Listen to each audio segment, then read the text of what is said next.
رضيت بالله ربا وبالإسلام دينا.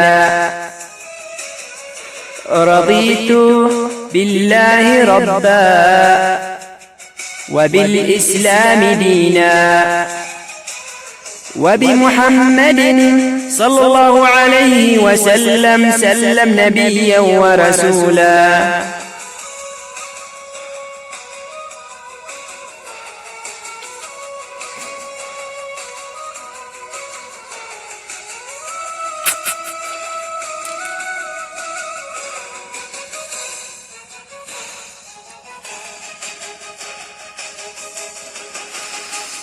في حماك ربي غايتي رضاك، والقلب في يقين يحيا على هداك. ذو الجلال في علاه ما لنا سواه، هو واهب الحياة فلنبتغي رضاه. القادر الحليم الغافر الرحيم، إن قال كن يكن سبحانه العظيم.